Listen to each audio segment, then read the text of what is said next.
So we create a variable, and this is going to be called user underscore name, and this is going to be the prompt that actually prompts the user to enter their name. So we use the JavaScript prompt function, and we type in please enter your name. So now once we enter our page, this will prompt the user to enter a name. So let's refresh. So we've got please enter your name. If I type in Alex, now that's then stored Alex inside this username variable. So now Alex is equal to username is equal to Alex. Okay, so now that we've done that, we want to go ahead and actually send this username to users.php to be able to put into the database.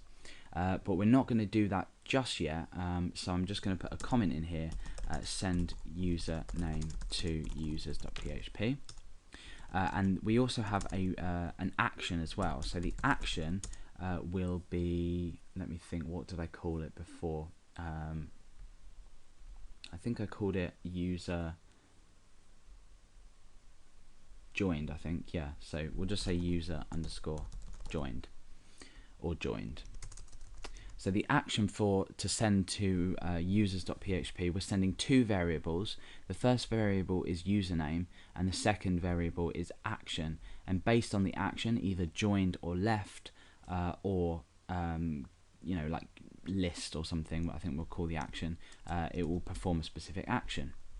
So now that we have established sending the actual variable, we need to go ahead and set an interval that will retrieve a list of values.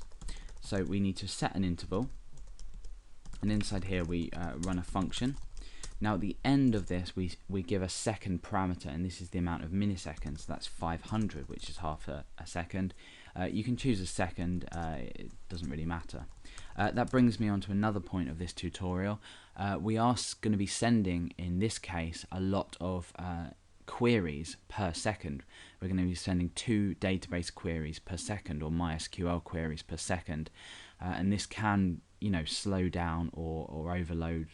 It wouldn't really overload because we're just selecting, but it is a sort of like unnecessary amount of queries to be performing. So bear in mind that this method, if you're performing a lot of queries, will send too many requests to a database, and it can be inefficient. So here what we want to do is get list of users, and the action we are going to call list. Oh, sorry, list, not left, list. So every 500 milliseconds we're sending an HTTP request to users.php, and the action is going to be list, and that will just retrieve the list of users. So quite simple. The last thing we want to do is we want to handle when the user actually leaves the page, so either close the window or navigates away. So we use window.unload, and inside here we then create our function outline. And what we want to do on window unload is remove user name, and that's by sending that to users.php, and then the action will be left, i.e. not left as in left and right, it will be left as in the user has left. So from users.php we can start writing this out now, because we've outlined what we want to do, which obviously doesn't work yet. When the user joins, they enter their username, and it sends this to users.php and puts it into the database. Every 500 milliseconds it retrieves a list of these values in the database, and when we unload the window we remove the user from the database. So quite a simple outline in jQuery there of exactly what we're doing. Let's just go ahead and connect to our database, and then we'll go ahead and look at the database structure. It's extremely simple, but we'll take a look at it anyway. So we're connecting to a MySQL server. For me this is localhost root, and I don't have a password set. We're also then selecting a particular database, and this database is jQuery. So let's go ahead and take a look at the jQuery database. So over to phpMyAdmin we have, let's just browse, and let's just delete that and look at the structure. So we've only got one field in here. I haven't set a primary key. Obviously you would always set a primary key in a database, usually auto incrementing, but we've got a field called username, and that's length of 55. So essentially all I've done is created a database called jQuery, and I've got a table called users. There's another table in here called places, but you can just ignore that for now. We're going to be focusing on the users table.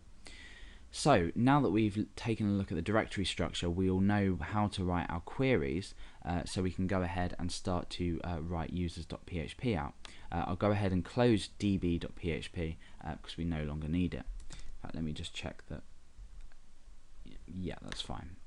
Okay, so inside users.php, the first thing we want to do is require in db.php, so we have database access. We then want to go ahead and outline the functions that we're going to be using. So the first function is user underscore join.